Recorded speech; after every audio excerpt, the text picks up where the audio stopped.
Okay, my video is really slow.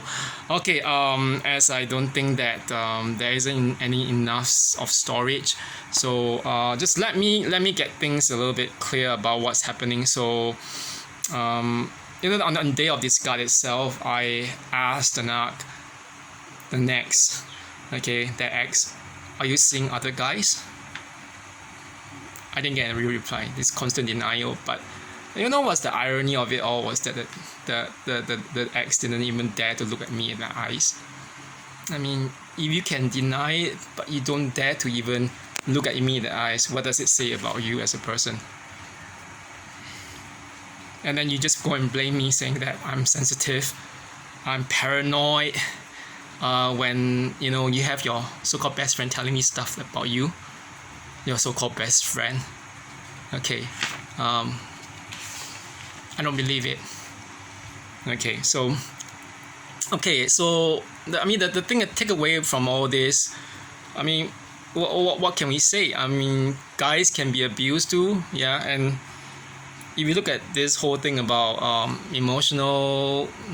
narcissistic emotional abuse, it cuts across the board of all genders, sexes, social classes, background, religion, nationality, and so on and so on. So I guess that was the last straw, that day of the discard on 28th of July 2016. So I witnessed something that it wasn't something I really wanted to talk about a lot. And I remember telling one of my buddies from high school, saying, I think I saw something I shouldn't be saying or talking about. But what happened was that I saw the color of the narc's eyes changing, and the teeth of the narc never really had very good teeth. Okay, that narc ex. But on that day itself, it's like here you see the next barring the teeth.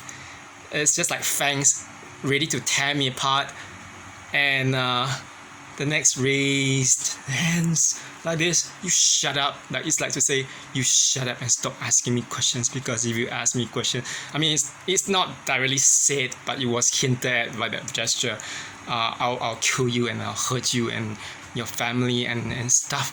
But I guess the last straw were the eyes changing from brown to something. The narc's eyes were actually kind of like a chestnut brown, which became a lighter brown, and then black, totally black. It's abysmal black without any soul. So if it's not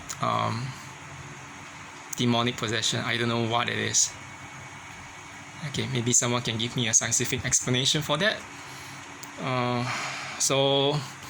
Well, in retrospect, I guess that many people will say that I was strung along in the relationship. That was probably a bucket list of guys that narcissists had really planned, and so it wasn't really just all, because about a few months after that discard, on 28th of July 2016, I was fed news by friends and acquaintances that the next NEX, the narc ex, had moved on to a new guy who was an ex of a former friend of mine. Can you imagine that hell? To know that your ex was actually moving on to another ex of a former friend? It feels terrible. It's like I'm being used. I'm nothing more than a thing. I'm not even human then. So I guess that the takeaway from this, I think I'll just talk a little bit more about the PTSD first, and then I'll just go on to think about the takeaway. So the PTSD, it took me a lot of years to actually recover from that. So I can't say that I'm fully healed. But I'm still recovering, and I think I'm actually doing much better compared to the brain fog and the mind fog that I had in 2016. So I still remember that when I was, I nearly bumped into the ex, and that was on Christmas Eve in 2017. That was just almost like more than 1 year after, right after church. I just saw the ex on another carriage of the subway train. It was just basically maybe 5 minutes walk, less than 5 minutes walk away. I still remember that actually. It was already 1 year after that discard, but I froze. I was mumbling under my breath, Holy Mary, Mother of God. That was how kind of like pissed or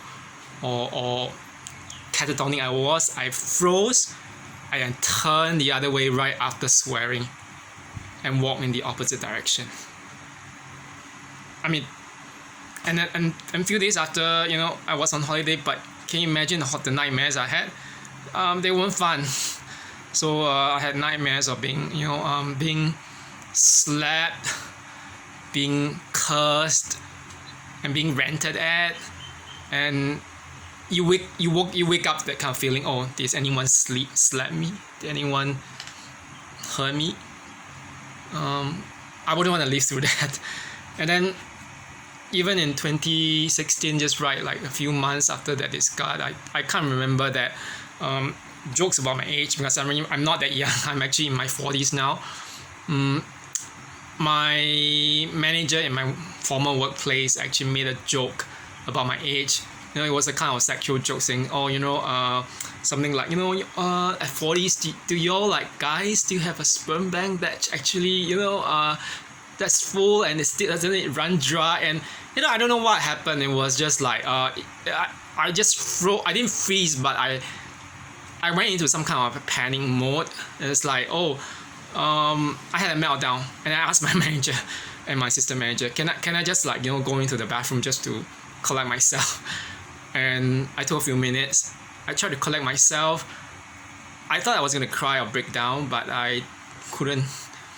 It was just going catatonic. So, and then you have like severe brain fog. The severe brain fog lasted me for like on and off for every time I remember that the abuse in that relationship was what did I do to warrant this? Did I do anything wrong? Why were they so mean and nasty when I was even kind to them? Is there anything wrong with me? Will I be able to find friends again? Or will I be able to find love? Who can I trust?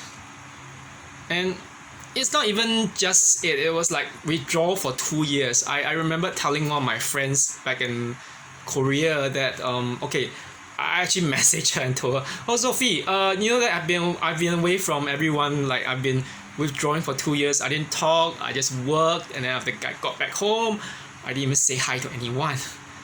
And it was just that I worked. I went to the gym, but even the gym I didn't say hi. I was in social withdrawal, so that was like how bad it was. I didn't even reach out to friends, and I remembered once when my best friend from high school, he actually messaged me to ask me how I was. He just said, "Oh, Kevin, you sound really, really angry about something. I'm not sure what you're angry over, but where's that friend I knew from high school, who's always positive, who's always really happy about everything, and who looks forward to life. Where's he? Where has he gone?"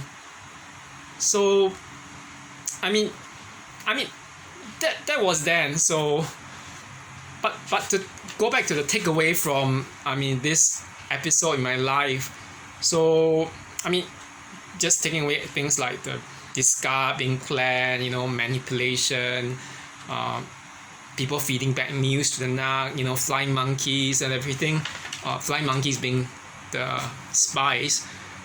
I think that the very first point that I want to say is you need to actually observe everyone in a relationship or friendship or whatever it is. It doesn't need to be a romantic relationship. Don't give your heart away and your trust too soon, because what you don't know or understand, it can break you and kill you. I remember seeing the narc act smirk. Yeah, the smirk where the lips are thing, twisted and saying, you know what? On the day of this guy, the outcome is gonna be the same. I gotta go. I don't care about you. You know what? Even if I'm hurting you, so for your own good. It was so smug and so cruel and so full of that schadenfreude, where you say, oh, you know what? If Kevin's hurting, good. I enjoy it. I spent months, and probably not just months but years, in counseling, and I remember that I think in 2018 was pretty bad, not just because of the PTSD, but because I was quite angry, and life wasn't panning out at that point in time. I couldn't really find some jobs, and I was planning to move and relocate, but the counselor, things didn't really actually pan through. So the counselor actually told me at that point, she said, when I was kind of suicidal, if you just end it like that, as in ending your life, then all the bitterness and anger would have been for nothing. The counselor was just telling me, you need to actually live the life that's best for you, without the narcissist or without any other spies or sympathizers of the narcissist. So I guess that's it. So far, I actually been hesitating for one point as to whether it's going to be too long, but it looks like it's not really more than half an hour or so. So well, I guess that's it for now. So I'll be talking a little bit more about the healing journey, what I did to recover, and also things that I did and experienced while in recovery, and of course that will be for the next time. So that's it for now.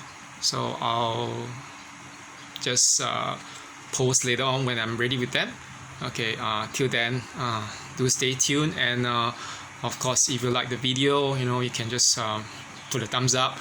If you don't really understand what's going on and you actually want to hear more about what happened, or you feel that you want to hear about how I recovered and things like that, and also what the experience was really like, more so for yourself, maybe you can just comment below, and of course you can message me. Actually, I'm trying my best not to actually have too many messages in my email, because I'm aware of trolling, but yeah, you can try that too, messaging me in my email. Okay, so that's it for now. Okay, thanks very much. I'll see you again. Okay, and have a good day. Bye bye.